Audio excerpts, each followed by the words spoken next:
فلسفہ مغرب کی تاریخ بائی برٹرینڈ رسل پارٹ 58۔ نشاط ثانیہ کے دوران فلسفہ میں کوئی بڑی کامیابی حاصل نہ ہوئی، لیکن اس دوران ایسے خاص حالات ضرور پیدا ہوئے جن سے 17ویں صدی میں بڑی کامیابیوں کے لیے ابتدائی خصوصیات لازمی تھیں۔ پہلی بات یہ ہوئی کہ صحت گیر متکلمانہ نظام ٹوٹ گیا۔ یہ فکری آزادی پر کڑی پابندی تھی۔ اس نے افلاطون کے مطالعے کو بحال کیا اور اس سے کم از کم فکر اس حد تک آزاد ہو گئی جو افلاطون اور ارسطو میں سے کسی ایک کو انتخاب کرنے کے لیے درکار تھی۔ ان دونوں کے متعلق کھرے اور براہ راست علم نے فروغ پایا جو نو افلاطونیوں کی چمک دمک اور عرب شارحین سے آزاد تھا۔ اس سے بھی زیادہ اہم بات یہ ہوئی کہ اس نے ایسی فکری عادت کی حوصلہ افزائی کی جسے ایک خوشگوار معاشرتی عمل قرار دیا گیا۔ یہ اس گوشہ نشین استغراق سے آزاد ہو گئی جس کا مقصد پہلے ہی سے طے شدہ راسخ الاعتقادی کا تحفظ ہوتا تھا۔ بازنطینی عمل سے رابطے نے متکلمانہ ارسطو کی جگہ افلاطون کو لانے کے عمل کو تیز تر کر دیا۔ پہلے ہی فریرا کی مجلس 1438 جس نے برائے نام مشرقی و مغربی کلیساؤں کو دوبارہ متحد کر دیا تھا میں ایک بحث ہوئی جس میں بازنطینیوں نے ارسطو پر افلاطون کی برتری قائم کر دی۔ ڈیمسٹن پلیتھو جو ایک سرگرم یونانی افلاطونی تھا اور جس کی راسخ الاعتقادی مشکوک تھی نے اٹلی میں افلاطونیت کو فروغ دینے میں اہم کردار ادا کیا۔ ایسا ہی بسارین نے کیا جو ایک یونانی تھا اور کارڈینل بن گیا۔ کاسیمو اور لوسینس ودی میویچی دونوں ہی افلاطون کے گرویدہ تھے۔ کاسیمو نے فادر نتین اکیڈمی قائم کی اور لورینزو نے اسے جاری رکھا۔ اس ادارے نے خود کو افلاطون کے مطالعہ کے لیے وقف کر رکھا تھا۔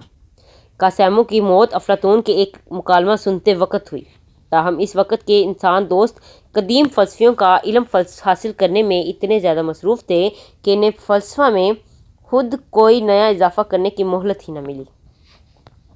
نشاط ثانیہ ایک مقبول تحریک نہ تھی۔ یہ تحریک قلیل تعداد میں چند عالموں اور فنکاروں پر مشتمل تھی۔ لبرل مربی افراد نے ان کی حوصلہ افزائی کی جن میں خاص طور پر میڈیچی اور انسان دوست پوپ شامل تھے۔ ان سرپرست افراد کے بغیر اس کی شاید بہت کم کامیابی ہوتی۔ 14ویں صدی میں پیٹرارک اور پوکیشو ذہنی اعتبار سے نشاط ثانیہ کے لوگ تھے، لیکن اپنے زمانے کے مختلف سیاسی حالات کے باعث ان کا فوری اثر 15ویں صدی کے انسان دوستوں کی اثر کی نسبت بہت کم تھا۔ نشاط ثانیہ کے عالموں کا کلیسا کی جانب جو رویہ تھا اسے سادگی سے بیان کرنا مشکل ہے۔ بعض تو برملا آزاد خیال تھے، اگرچہ یہ بھی اکثر بہت زیادہ بپتسمہ پانے اور جب اپنی طرف موت آتے محسوس کرتے تو کلیسا سے صلح کر لیتے۔ ان میں سے اکثریت ہم اثر پوپ حضرات کی بد کرداری سے مرعوب ہوتی، لیکن بائی ہمہ بہوشی ان کی ملازمت قبول بھی کر لیتے۔ کشی آرڈینی جو ایک مورخ تھا نے 1529 میں لکھا، راہبوں کی بد کرداری اور حرص و ہوس سے جتنا زیادہ میں متنفر ہوں اور کوئی نہیں ہو سکتا۔ ان میں سے میری کراہت و نفرت کی وجہ یہ وجہ نہیں ان سے میری کراہت و نفرت کی صرف یہ وجہ نہیں کہ ہر وہ گناہ جس کے وہ مرتکب ہوتے ہیں بذات خود قابل نفرت ہے، بلکہ اس لیے بھی کہ ہر ایک اور تمام راہب ان میں سب سے زیادہ قابل مذمت ہیں جو اس بات کے مدعی ہیں کہ ان کا خدا کے ساتھ خاص رشتہ ہے۔ ایک وجہ یہ بھی ہے کہ وہ سب ایسے متضاد گناہوں کے مرتکب ہوتے ہیں جو بہت غیر معمول فطرتوں میں ہی یکجا ہو سکتے ہیں۔ اس کے باوجود متعدد پوپ صاحبان کی عدالت میں میرے منصب نے مجھے مجبور کیا کہ میں ان کی عظمت کا خواہاں بنوں۔ ایسا مجھے اپنے مفاد میں کرنا پڑا، لیکن اگر یہ صورتحال نہ ہوتی تو میں مارٹن سے اتنی محبت کرتا جتنی مجھے اپنے آپ سے ہے۔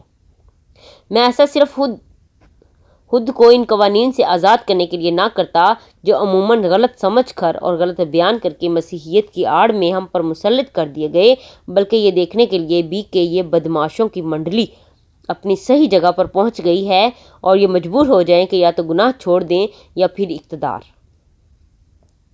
برک ہارٹ، اٹلی میں نشاط ثانیہ، حصہ چہارم، باب 6، باب 2۔ یہ دلچسپ اور کھلے دل سے بیان کیا گیا ہے۔ اس سے یہ بھی واضح ہوتا ہے کہ انسان دوست نشاط ثانیہ کی ابتدا کیوں نہ کر سکے۔ علاوہ ازیں ان میں سے اکثر راسخ الاعتقادی اور آزاد فکری کے بین ہیں، کوئی مسکن نہ پا سکے۔ ان کے لیے لوتھر کا سا مقام حاصل کرنا ناممکن تھا، کیونکہ ان کے ہاں دنیات کی لطافتوں کے قرون وسطیٰ والے جذبات نہ تھے۔ مسکوشیو راہبوں، راہبات اور فقیروں کی بدعمالیاں بیان کرنے کے بعد لکھتا ہے، ایسے لوگوں کی بہترین سزا یہ ہے کہ خدا مقام برزخ منسوخ کر دے، پھر وہ مزید خیرات نہیں مانگیں گے اور دوبارہ اپنی کدالیں پکڑنے پر مجبور ہو جائیں گے۔ ایزن اسے یہ بھی خیال نہ آیا کہ وہ کیتھولک ایمان باقی رکھتے ہوئے بھی برزخ سے انکار کر دیتا، جیسا کہ لوتھر نے کیا تھا۔ ایک محدود حد تک روم کی دولت کا انحصار پاپائی علاقوں سے مالیہ حاصل کرنے پر تھا۔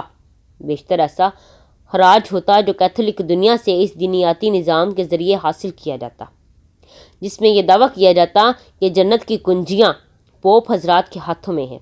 کوئی اطالوی جو مؤثر طور پر اس نظام کے خلاف آواز بلند کرتا، وہ اٹلی کے لیے غربت کا اور مغربی دنیا میں اپنے مرتبے کے کھو جانے کا خطرہ مول لیتا۔ نتیجہ یہ ہوا کہ نشاط ثانیہ میں غیر راسخ الاعتقادی صرف فکری رہی اور کسی عملی اختلاف کی طرف نہ گئی، اور نہ ہی کلیسا کے باہر کوئی عوامی تحریک چلانے کی کوشش کی گئی۔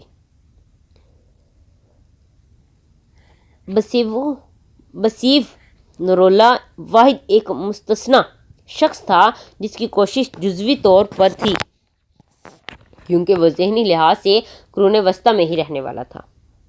انسان دوستوں کی اکثریت قدیم عہد کے توہم اور ضعیف الاعتقادی کی حامل تھی۔ وہ سمجھتے تھے کہ جادو سحر برے ہو سکتے ہیں، محال نہیں۔ 1484 میں انوسینٹ ہشتم نے جادو سحر کے خلاف ایک فتویٰ جاری کیا، جس کے تحت جرمنی اور دوسری جگہوں پر جادوگرنیوں کو ہیبت ناک اذیتیں دی گئیں۔ آزاد خیال اشخاص علم نجوم کو خاص اہمیت دیتے تھے۔ یہ ایسا فیشن بن گیا جو کبھی قدیم زمانے میں ہوا کرتا تھا۔ کلیسا سے آزادی کا نتیجہ یہ نہیں تھا کہ لوگ عقلی طور پر سوچنے لگے، بلکہ یہ ہوا کہ ان کے ذہن ہر قسم کی قدیم لغویات کے لیے کھل گئے۔ اخلاقی طور پر بھی آزادی کا پہلا نتیجہ ایسا ہی تباہ کن ثابت ہوا۔ پرانے اخلاقی اصولوں کا احترام ختم ہو گیا۔ ریاستوں کے بیشتر حکمرانوں نے دغا بازی سے حکومتیں حاصل کر لیں اور بے رحم ظلم کے سہارے ان پر قابض رہے۔ جب پوپ کی تاج پوشی پر کارڈینل حضرات کو مدعو کیا جاتا تو وہ اس ڈر سے کہ کہیں انہیں زہر نہ دے دیا جائے، وہ اپنی شراب اور ساقی اپنے ساتھ لاتے۔ ساروونارولا کے سوا اس زمانے کا کوئی اطالوی عوامی مقصد حاصل کرنے کا خطرہ نہ مول لیتا۔ پاپائیت کی برائیاں واضح تھیں، لیکن ان کے خلاف کچھ نہ کیا جاتا۔ اطالوی وحدت کی ضرورت سب پر عیاں تھی، لیکن حکمران کسی قسم کی یکجہتی کے اہل نہ تھے۔ بیرونی تسلط کا خطرہ سر پر منڈلاتا رہا تھا، لیکن ہر اطالوی حکمران کسی بیرونی قوت کے حصول کا طالب ہوتا۔ کسی دوسرے اطالوی حکمران سے رقابت و خطرہ کے پیش نظر ترکوں سے بھی مدد چاہی جاتی۔ قدیم مسودہ جات کے تلف کیے جانے کے سوا مجھے اور کوئی ایسا جرم نظر نہیں آتا جس کی نشاط ثانیہ کے لوگ مرتکب نہ ہوئے ہوں۔ اخلاقیات کے دائرے کے باہر نشاط ثانیہ کے دامن میں چند خوبیاں تھیں۔ فن تعمیر، مصوری اور شاعری میں اس کی شہرت رہی۔ اس نے لیونارڈ، مائیکل اینجلو اور میکاویلی جیسے بڑے آدمی پیدا کیے۔ اس نے تعلیم یافتہ لوگوں کو قرون وسطیٰ کے کلچر کی تنگ نظری سے آزاد کیا۔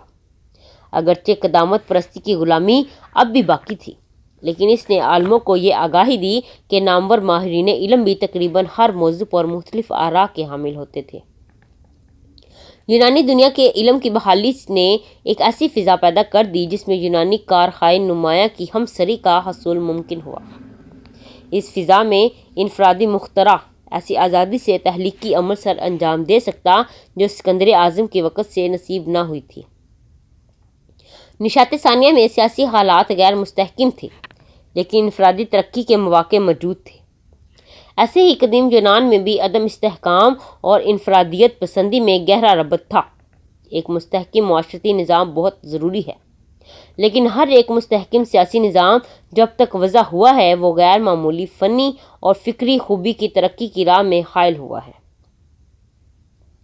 نشاط ثانیہ جیسے دور میں حاصل کردہ کارہائے نمایاں کی خاطر کس قدر زیادہ قتل اور کتنی ناراضگیت کو برداشت کرنے کے لیے ہم تیار ہیں۔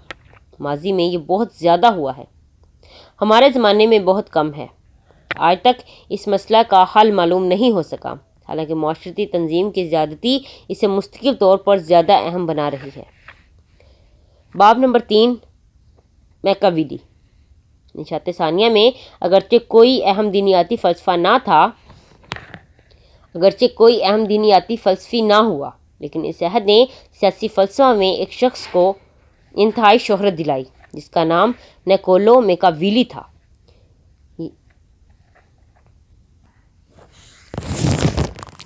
یہ عادت سی ہو گئی ہے کہ ہم اس کے نام سے نفرت کرتے ہیں، اور وہ یقیناً بعض اوقات متنفر بھی کرتا ہے، لیکن بیشتر اور لوگ بھی ایسے ہی ہوتے اگر وہ مکر و فریب سے پوری طرح آزاد ہوتے۔ اس کا سیاسی فلسفہ سائنسی اور تجرباتی ہے، جس کی بنیاد اس کے ذاتی معاملات کے تجربوں پر ہے۔ اس کا تعلق متعین مقاصد کے لیے ذرائع پیش کرتا ہے، قطع نظر اس سوال کے کہ مقاصد کو اچھا سمجھا جاتا ہے یا برا۔ بعض مواقع پر جب وہ اپنے مطلوبہ مقاصد کے اظہار کی خود کو اجازت دیتا ہے تو وہ ایسے ہوتے ہیں جن کی ہم سب تعریف کر سکتے ہیں۔ وہ روایتی بدنامی جو اس کے نام سے وابستہ ہو چکی ہے بیشتر ان منافقین کے غصہ کے باعث ہے جو بدعمالی کے برملا اظہار سے نفرت کرتے ہیں۔ یہ صحیح ہے کہ اس کے ہاں بیشتر مواد ایسا ہے جو واقعی تنقید کا صحیح ہدف بنتا ہے، لیکن اس میں بھی وہ عہد کا ایک مظہر ہے۔ سیاسی بددیانتی کے متعلق ایسی عقلی دیانت شاید ہی کسی اور زمانے یا کسی اور ملک میں ممکن ہوتی۔ یہ غالباً یونان کے ان لوگوں میں ہوتی جنہوں نے سوفسطائیوں سے نظریاتی تعلیم اور اپنی عملی تربیت چھوٹی چھوٹی ریاستوں کی جنگوں میں حاصل کی۔ نشاط ثانیہ کے اٹلی کی مانند قدیم یونان میں بھی انفرادی ذہانت سیاسی وابستگی کی حامل تھی۔ میکاویلی 1467 سے 1527 فلورنس کا باشندہ تھا۔ اس کا باپ ایک قانون دان تھا جو امیر تھا نہ غریب۔ جب وہ جوان ہوا تو ساونارولا فلورنس کا حکمران تھا۔ اس کے برے انجام سے میکاویلی نے بہت گہرا تاثر قبول کیا، کیونکہ وہ کہتا ہے کہ تمام مسلم مسلحین نے فتح پائی اور غیر مسلم مسلحین ناکام رہے۔ مزید وہ مؤخر الذکر لوگوں کے لیے سارونارولا کی مثال دیتا ہے۔ اس کی دوسری جانب وہ حضرت موسیٰ علیہ السلام، سائرس، تھیسیس اور رومولس کی مثال پیش کرتا ہے۔ نشاط ثانیہ کی یہ ایک علامت ہے کہ حضرت مسیح کا ذکر نہیں کیا جاتا۔ سارونارولا کے قتل کے فوراً بعد میکاویلی نے فلورنس حکومت میں 1498 ایک معمولی عہدہ حاصل کیا۔ وہ اس حکومت میں بعض مواقع پر اہم سفارتی عہدوں پر خدمات سر انجام دیتا رہا۔ 1512 میں میڈیچی کی بحالی کے بعد اسے گرفتار کر لیا گیا، کیونکہ وہ ہمیشہ ان کی مخالفت کرتا رہا تھا۔ تاہم اسے چھوڑ دیا گیا اور یہ اجازت دی گئی کہ فلورنس کے قریب کسی دیہات میں خاموش زندگی گزارے۔ کسی اور مصروفیت نہ ہونے کے باعث وہ مصنف بن گیا۔ اس کی مشہور ترین کتاب شہزادہ دی پرنس 1513 میں لکھی گئی۔ اس نے یہ کتاب لورنس دوم کے نام منسوب کی۔ اسے یہ امید تھی، جو بعد میں غلط ثابت ہوئی، کہ وہ میڈیچی کی حمایت قبول کر لے گا۔ اس کا لہجہ جزوی طور پر شاید اس عملی مقصد کے لیے ہے۔ اس کی طویل کتاب مباحث، جو وہ شہزادہ کے ساتھ ساتھ ہی لکھ رہا تھا، قابل ذکر حد تک زیادہ جمہوری اور آزاد اور زیادہ آزاد فکری پر مبنی ہے۔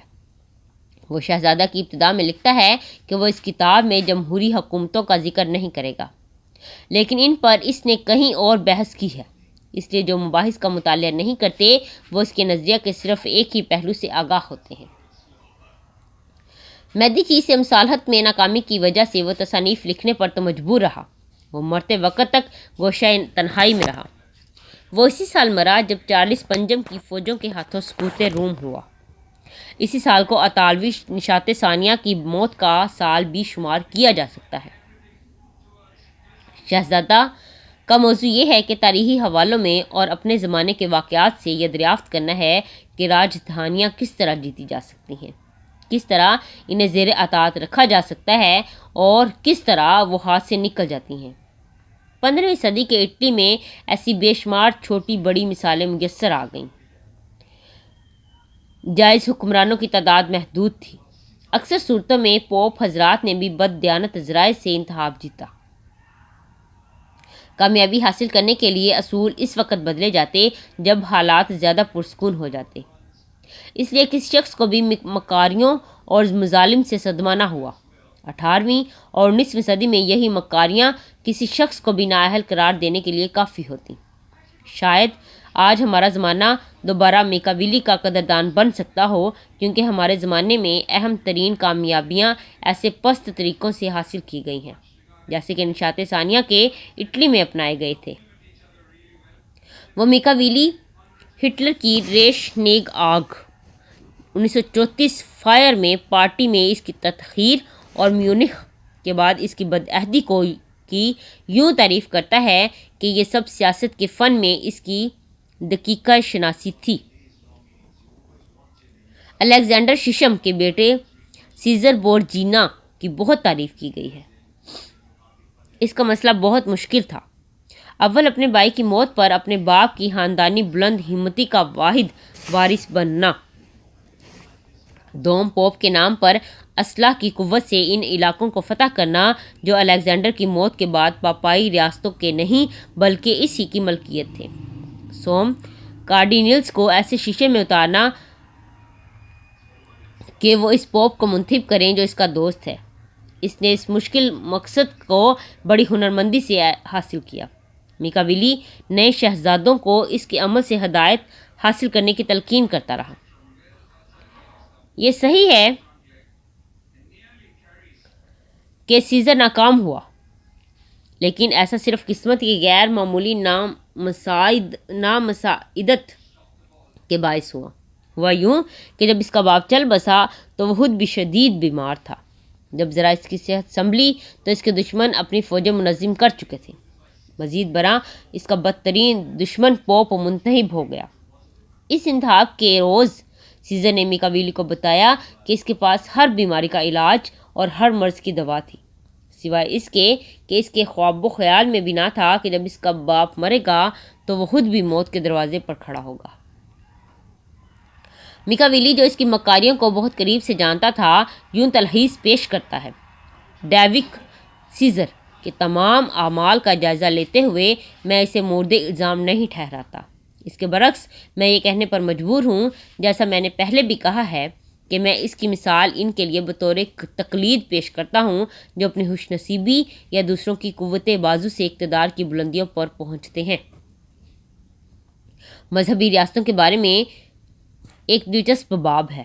اگر مباحث میں پیش کیے گئے نظریے کو سامنے رکھیں تو اس باب میں میکاویلی کی فکر بظاہر پوشیدہ رہتی ہے۔ اس اخفاء کی وجہ بلا شبہ یہ ہے کہ شہزادہ میڈیچی کو خوش کرنے کے لیے لکھی گئی تھی، اور جب یہ لکھی گئی تو اس وقت ایک میڈیچی ابھی بھی پوپ لیو دہم بنا تھا۔ شہزادہ میں مذہبی ریاستوں کے متعلق وہ کہتا ہے کہ مذہبی ریاستیں حاصل کرنے سے پہلے دشواری پیش آتی ہے، جب یہ حاصل ہو جائیں تو پھر یہ ریاستیں قدیم مذہبی روایات کی بدولت محفوظ رہتی ہیں۔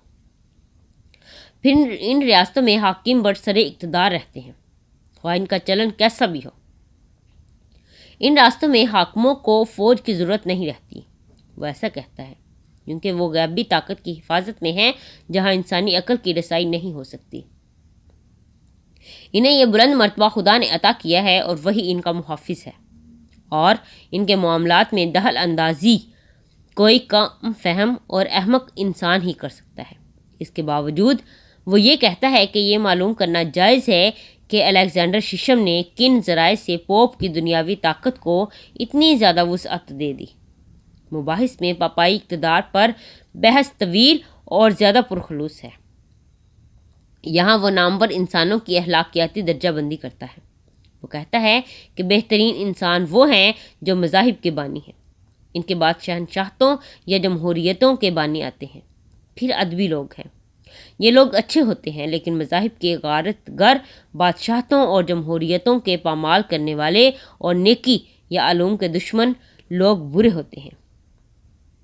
جو جابرانہ حکومت قائم کرتے ہیں وہ فاسد ہوتے ہیں۔ جولیس سیزر بھی انہی میں شامل تھا۔ اس کے برعکس بروٹس نیک تھا۔ اس نظریے اور ڈانٹے کی فکر میں پایا جانے والا تضاد کلاسیکی ادب کے اثر کی نشاندہی کرتا ہے۔ اس کی رائے ہے کہ ریاست میں مذہب کا مقام بہت نمایاں ہونا چاہیے۔ یہ اس وجہ سے نہیں کہ اس کی بنیاد سچائی پر ہوتی ہے، بلکہ اس لیے کہ اس میں معاشرتی استحکام ہوتا ہے۔ رومیو کا پیشین گوئیاں سچ مان کر ان کی آڑ لینا اور نہ ماننے والوں کو سزا دینا صحیح تھا۔ اس کے زمانے میں کلیسا پر دو اعتراضات تھے۔ ایک یہ کہ اس نے عیب دار طرز عمل سے مذہبی اعتقاد کو نقصان پہنچایا تھا، اور دوسرا یہ کہ پوپ کا دنیاوی اقتدار اپنے لائحہ عمل کے ساتھ وہ اٹلی کی یکجہتی کی راہ میں رکاوٹ بنتا ہے۔ ان اعتراضات کو بڑی قوت کے ساتھ پیش کیا گیا ہے۔ ہمارے مذہب کا رہنما کلیسا ہے، لیکن لوگ روم کے کلیسا کے جتنے زیادہ قریب ہوتے ہیں اتنے ہی زیادہ وہ کم مذہبی ہوتے ہیں۔ کلیسا کی تباہی اور سزا قریب الوقوع ہے۔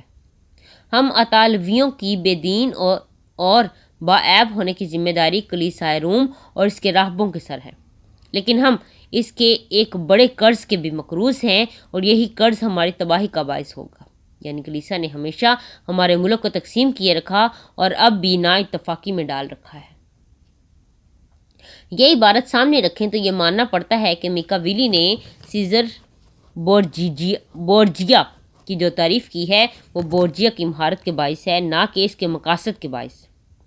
نشاط ثانیہ کے دوران مہارت اور وہ اعمال ہیں جو نپولین کے بہت دشمن بھی پرجوش انداز میں مہارت اور وہ اعمال جو شہرت دلائیں، ان کی تعریف و توصیف عام بات تھی۔ بلا شبہ اس طرح کا طرز احساس ہمیشہ قائم رہا ہے۔ نپولین کے بہت دشمن بھی پرجوش انداز میں اسے فن حرب کا ماہر مانتے اور اس کی تعریف کرتے، لیکن میکاویلی کے زمانے میں اٹلی میں چالاکی و چترائی کی نیم فنکارانہ تعریف جس قدر زیادہ بڑھ گئی تھی، اس کی مثال اس سے بیشتر نہ اس کے بعد کی صدیوں میں ملتی ہے۔ اس کی وسیع سیاسی مقاصد کے ساتھ مصالحت کرانے کی کوشش کرنا غلطی تھی، اور یہی میکاویلی کا مقصد تھا۔ اس کے ذہن میں دو باتیں ساتھ ساتھ تھیں، ایک مہارت و چالاکی سے محبت اور دوسری اٹلی کی وحدت کے لیے حب الوطنی کی خواہش، لیکن ان میں سے کسی درجہ بھی امتزاج نہ تھا۔ اس لیے بورجیا کی چالاکی و ہوشیاری کی تو تعریف کرتا ہے، لیکن اٹلی میں انتشار کے لیے اسے مورد الزام ٹھہراتا ہے۔ ایک شخص یہ کہہ سکتا ہے کہ اس کی رائے میں ایک کامل کردار وہ ہوتا ہے جو سیزر بورجیا کی طرح ذرائع کے اختیار کرنے میں تو چالاک اور غیر متعمل ہو، لیکن کسی مختلف مقصد کے حصول کے لیے اس کے پیش نظر ہو۔ شہزادہ کا اختتام جوش خوش بیانی سے میدی چیز سے اس اپیل پر ہوتا ہے کہ وہ اٹلی کو وحشیوں فرانسیسیوں ہسپانوی سے آزاد کرائے، کیونکہ ان کا اقتدار متعفن ہے۔ اس کے خیال میں اس کام کا بیڑا اٹھانا بے غرض مقاصد سے نہیں بلکہ اقتدار کی محبت اور اس سے بھی زیادہ شان و شوکت میں چار چاند لگانے کی خاطر ہونا چاہیے۔ جہاں تک حکمرانوں کے طرز عمل کا تعلق ہے، شہزادہ میں مروجہ اخلاق کو واضح طور پر رد کر دیا گیا ہے۔ اگر ایک حکمران اچھا رہے گا تو وہ نیست و نابود ہو جائے گا۔ اسے لومڑی کی طرح مکار اور شیر کی مانند خونخوار ہونا چاہیے۔ اس میں ایک باب 18 کا عنوان ہے، بادشاہ کو اپنی بات کا بھرم کس طرح رکھنا چاہیے۔ اس سے ہمیں معلوم ہوتا ہے کہ بادشاہوں کو اس وقت بھی اپنا بھرم قائم رکھنا چاہیے جب اس کا کوئی فائدہ ہو، بصورت دیگر نہیں۔ ایک بادشاہ کے لیے بعض مواقع پر بد عہدی بھی ضروری ہے، لیکن ایک بادشاہ کے لیے ضروری ہے کہ وہ اپنے پسندیدہ افعال پر پردہ ڈال سکے۔ اسے یہ بھی علم ہونا چاہیے کہ مکار، کاذب اور دھوکے باز کیسے بنا جائے۔ اس لیے ایک فریب کار کو حالات سے مجبور ہو کر سادہ لو اور دھوکہ دینے والے ہمیشہ ملتے رہتے ہیں۔ ایک تازہ مثال جیسے میں بیان کرنا چاہتا ہوں وہ سکندر شیشم کی ہے۔ اس نے لوگوں کو سوائے دھوکہ دینے کے کچھ نہ سوچا نہ کیا۔ اسے ہمیشہ ہی ایسے لوگ ملتے رہے جو اس کے دھوکے میں آتے رہے۔ میرے علم میں اور ایسا کوئی آدمی نہیں ہے جو اپنی سچائی ثابت کرنے کے لیے بڑی سے بڑی قسم کھائے، وعدوں پر وعدے کرے اور ایفائے عہد کا ذرا پاس نہ کرے۔ لیکن چونکہ وہ اس فن کا ماہر تھا، اس لیے اس کی یہ فریب کاری ہمیشہ کامیاب رہی۔ اس لیے ایک سمجھدار اور ہوش مند بادشاہ میں ان تمام خوبیوں کا ہونا، روایتی خوبیاں، ضروری ہے۔ البتہ اہم بات یہ ہے کہ وہ ایسا ظاہر کرے کہ گویا اس میں یہ تمام خوبیاں موجود ہیں۔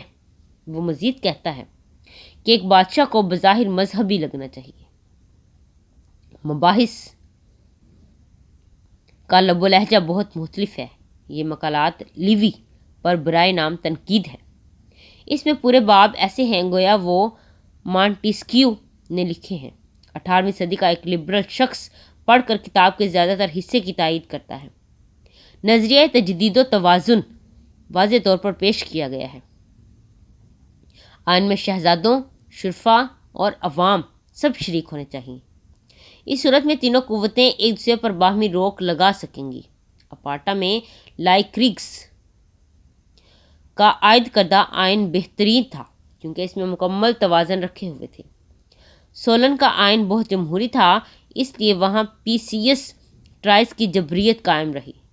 رومیو کا جمہوری آئین اس لیے اچھا تھا کہ اس میں سینٹ اور عوام کا آپس میں مقابلہ تھا۔ تمام کتاب میں آزادی، لبرٹی کا لفظ قدر و قیمت کے مفہوم میں استعمال کیا گیا ہے، لیکن اس لفظ سے کیا مراد ہے یہ واضح نہیں کیا گیا ہے۔ بلا شبہ یہ لفظ قدیم عہد سے آیا ہے اور اسے 18ویں اور 19ویں صدی میں منتقل کیا گیا ہے۔ توسکانی نے اپنی آزادیاں محفوظ رکھیں کیونکہ اس کے کوئی محلات یا شرفا نہیں ہے۔ بے شک شرفا ترجمہ غلط ہے، لیکن یہ خوشگوار لفظ ہے۔ یوں معلوم ہوتا ہے کہ یہ تسلیم کر لیا گیا ہے کہ سیاسی آزادی شہریوں میں ایک خاص قسم کی خوبی کی متقاضی ہوتی ہے۔ ہمیں یہ بتایا گیا ہے کہ صرف جرمنی کی دیانت و مذہب ابھی تک عام ہے اور اس لیے جرمنی میں بہت جمہوریتیں ہیں۔ عموماً شہزادوں کی بنسبت لوگ زیادہ دانا اور مستقل مزاج ہیں، اگرچہ لیوی اور دوسرے مصنفین اس سے متضاد رائے رکھتے ہیں۔ یہ ایک اچھے جواز کے بغیر نہیں کہا جاتا کہ زبان حلقے فقراء خدا است۔ یہ ایک دلچسپ مشاہدہ ہے کہ کس طرح یونان و روم کی سیاسی فکر جوانوں کی جمہوری وقتوں میں تھی۔ 15ویں صدی میں حقیقت بن کر ابھری، جبکہ وہ یونان میں سکندر کے وقت سے اور روم میں آگسٹس کے زمانے سے وہاں نظر نہیں آئی تھی۔ نو افلاطونیوں، عربوں اور متکلمین نے افلاطون اور ارسطو کی مواد طبیعیات میں گہری دلچسپی لی ہے، لیکن ان کی سیاسی تحریروں میں یہ کہیں نظر نہیں آتی۔ اس کی وجہ یہ ہے کہ اس کے زمانے میں شہری ریاستوں کا نظام کلی طور پر ختم ہو چکا تھا۔ اٹلی میں شہری ریاستوں کی نشوونما احیاء علوم کے زمانے میں ہوئی۔ اس فکر نے انسان دوستوں کے لیے یہ ممکن بنا دیا کہ وہ یونان و روم کے جمہوری سیاسی نظریات سے فائدہ اٹھائیں۔ آزادی کی محبت اور تقابل و توازن کا نظریہ نشاط ثانیہ میں قدیم عہد سے آیا اور جدید عہد میں زیادہ تر نشاط ثانیہ سے، اگرچہ یہ بلا واسطہ قدیم عہد سے بھی آیا۔ میکاویلی کے یہ پہلو کم از کم ایسے ہی ہیں جیسے کہ شہزادہ میں اس کے زیادہ مشہور غیر اخلاقی نظریات۔ یہ بات قابل غور ہے کہ میکاویلی کبھی بھی کسی سیاسی دلیل کے لیے مسیحیت یا بائبل کی بنیاد نہیں بناتا۔ قرون وسطیٰ کے مصنفین جائز اقتدار کا تصور رکھتے تھے جو کہ پوپ اور شہنشاہ کا تصور ہوتا تھا یا انہی سے لیا گیا تھا۔ شمالی مصنفین بلکہ بہت بعد میں لاک کی طرح یہ بحث کرتے ہیں کہ باغ عدن میں کیا ہوا۔ وہ سوچتے ہیں کہ وہ وہاں سے یہ دلائل لے سکتے ہیں کہ بعض قسم کے اقتدار جائز ہے۔ میکاویلی میں اس نوعیت کا کوئی تصور نہیں ہے۔ اقتدار پر صرف ان کا حق ہے جو آزاد مسابقت میں اسے چھین لینے کی مہارت رکھتے ہیں۔ وہ حقوق کے کسی تصور کی بنیاد پر مقبول حکومت کو ترجیح نہیں دیتا، بلکہ اس مشاہدے کی بنا پر ایسا کرتا ہے کہ مقبول حکومتیں جابر حکومتوں کی بنسبت کم ظالم، غیر محتاط اور غیر مستحکم ہوتی ہیں۔ آئیے ہم اس کے نظریہ کے اخلاقی اور غیر اخلاقی حصوں میں امتزاج پیدا کریں جو کہ میکاویلی نے خود نہ کیا۔ بعد میں جو لکھا جاتا ہے وہ میری اپنی رائے کا اظہار نہیں ہے، بلکہ وہ آراء ہیں جو اس نے واضح یا غیر واضح طور پر پیش کی ہیں۔ بعض سیاسی خوبیاں ہیں جن میں 3 خصوصاً اہم ہیں۔ یہ قومی آزادی، تحفظ اور منظم آئین ہے۔ ایک بہترین آئین وہ ہوتا ہے جس میں جو شہزادوں، شرفا اور عوام میں ہر ایک کے اختیار کے تناسب سے قانونی حقوق بانٹنا ہے۔ کیونکہ ایسے آئین کے تحت کامیاب انقلابات مشکل ہو جاتے ہیں اور یوں استحکام ممکن ہو جاتا ہے۔ لیکن استحکام کی خاطر دانائی کی بات یہ ہے کہ عوام کو زیادہ با اختیار بنا دیا جائے۔ بس یہ سب مقاصد کے متعلق ہے۔